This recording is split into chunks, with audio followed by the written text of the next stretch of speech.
Hello bachcho, let's read this question. So this question says a smaller and a bigger iron balls are dropped from a small height on a glass pane placed on a table. One bigger breaks the only bigger ball breaks the glass pane because option A is bigger ball transfers greater momentum than smaller, and option B is bigger ball transfer lesser momentum than smaller, and option C is bigger ball transfer equal momentum as smaller, and option D is none of the above. तो चलिए बच्चों अब हम इस question को start करते हैं।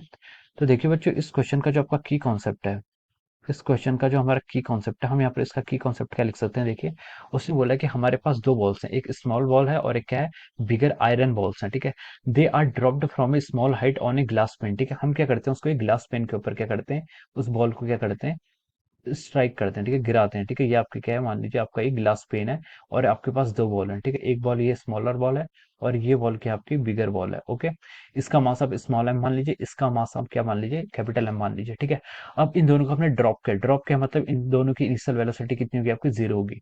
ठीक है, on a glass pane placed on the table only bigger ball breaks the glass pane because जो बिगर बॉल होती है वो इस पेन को क्या कर देती है, ग्लास पेन जो आपका ये है इसे क्या कर देती है, तोड़ देती है। ठीक है, तो भाई ठीक है, अब इसके पीछे का हमें रीजन बताना है। ठीक है, देखिए बच्चों इस क्वेश्चन का जो आपका की कॉन्सेप्ट है, इस क्वेश्चन का जो आपका की कॉन्सेप्ट है, हम इसे क्या लिख सकते हैं, मोमेंटम।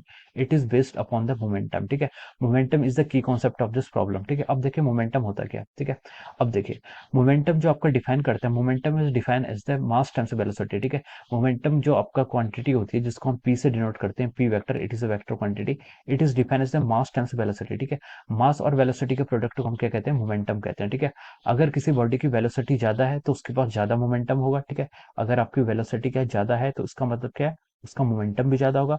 अगर उसकी वेलोसिटी क्या आपकी लेस है तो उसका क्या होगा, मोमेंटम क्या होगा, लेस होगा। और किस पर मोमेंटम डिपेंड करता है, और मोमेंटम को मास पर डिपेंड करता है। अगर आपका मास ज्यादा होगा तो हम कह सकते हैं कि उस क्वांटिटी का आपका मोमेंटम ज्यादा होगा, और अगर मास स्मॉलर है तो हम कह सकते हैं कि उसका मोमेंटम भी क्या होगा, स्मॉल होगा। ठीक है, अब देखिए यहाँ पर इसने बोला है कि दो बॉल्स को हमने क्या किया है, स्ट्राइक किया है। ठीक है, तो देखिए इनिशियली दोनों बॉल्स का मोमेंटम पी इनिशियल क्या है, दोनों बॉल्स का मोमेंटम जीरो है क्योंकि इनकी वेलोसिटी क्या है, जीरो है। ठीक है, और जब ये यहाँ पर पहुंचेंगे, मान लीजिए इनको ये बॉल आपकी क्या है, किसी एच हाइट से हम थ्रो कर रहे हैं। ठीक है, अब ये एच हाइट से हम क्या कर रहे हैं, ड्रॉप कर रहे हैं। ठीक है, तो देखिए जब ये यहाँ पर पहुंचेंगे, जब ये दोनों बॉल्स क्या करेंगे, इस ग्लास पेन पर पहुंचेंगे, तो हम देखेंगे कि दोनों ने तो इक्वल हाइट ट्रेवल की है, इक्वल हाइट ट्रेवल की है। ठीक है, लेकिन देखिए मोमेंटम का था मास इंटू वेलोसिटी। ठीक है, वेलोसिटी क्या क्या होगी, दोनों की इक्वल होगी क्योंकि यहाँ पर हम एयर रेजिस्टेंस को नेग्लेक्ट कर रहे हैं।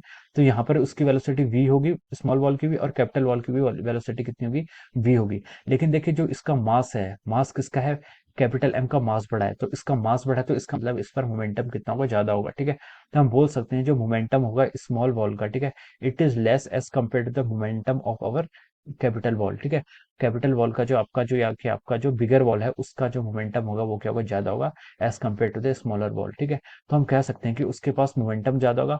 मोमेंटम ज्यादा होगा तो हम क्या कह सकते हैं, देखिए मोमेंटम ज्यादा होगा तो उसके पास वो ज्यादा फोर्स लगेगा क्योंकि देखिए यहाँ पर चेंज इन मोमेंटम हुआ है। उसका पहले मोमेंटम जीरो था, फिर उसका मोमेंटम क्या हो गया, फाइनली उसका मोमेंटम कितना हो गया आपका, कैपिटल एम इंटू वी। ठीक है, इन केस ऑफ एम। ठीक है, यहाँ पर कितना हो गया, कैपिटल एम इंटू वी। तो देखिए ये मोमेंटम क्या आपका ग्रेटर मोमेंटम है, तो ये चेंज इन मोमेंटम के कारण फोर्स लगेगा, और उस फोर्स के कारण क्या होगा, आपका ये ग्लास पेन है वो क्या हो जाता है, टूट जाता है। ठीक है, तो देखिए इसमें क्या हो जाएगा, ये ग्लास पेन क्या होगा, this is because the bigger ball the breaks the glass pane. ठीक है, क्योंकि इसके पास क्या होगा, जो आपका ट्रांसफर इन मोमेंटम होगा वो क्या होगा, ज्यादा होगा। ठीक है, तो इसका हमारे ये इस तरीके से हम इसको क्या बोल सकते हैं। ठीक है, अब देखिए ऑप्शन पे चलते हैं। तो देखिए ऑप्शन ए पर इसने लिखा है कि bigger ball transfer greater momentum than the smaller ball. ठीक है, जो आपकी बिगर बॉल होगा उसका मोमेंटम क्या होगा, ज्यादा होगा, और जो स्मॉलर बॉल होगी उसका मोमेंटम क्या होगा, लेस होगा। और अगर हम चेंज इन मोमेंटम देखें, ठीक है, तो चेंज इन मोमेंटम किसका ज्यादा होगा, आपका बिगर बॉल का होगा। ठीक है, तो bigger ball transfer greater momentum than the smaller, तो ये क्या स्टेटमेंट है, ये स्टेटमेंट आपका राइट है। ठीक है,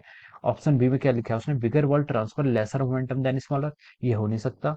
ऑप्शन सी में लिखा है कि bigger ball transfer equal momentum as smaller. ठीक है, तो ये भी आपका रॉन्ग हो जाएगा क्योंकि मोमेंटम आपका मास पे डिपेंड करता है, और D is our none of the above. ठीक है, तो डी ऑप्शन भी आपका रॉन्ग हो जाएगा। ठीक है, सो हम यहाँ से बोल सकते हैं कि जो आपका राइट आंसर है, राइट आंसर क्या ए है। ठीक है, we can write down that option A is correct. जो आपका क्या है, ऑप्शन ए है वो क्या है, इसका राइट आंसर है। We can write it down. Okay, तो हम यहाँ से कंक्लूजन क्या निकला, आपका option A is the correct answer of this question. So I hope you all understood this concept. All the best and thank you so much.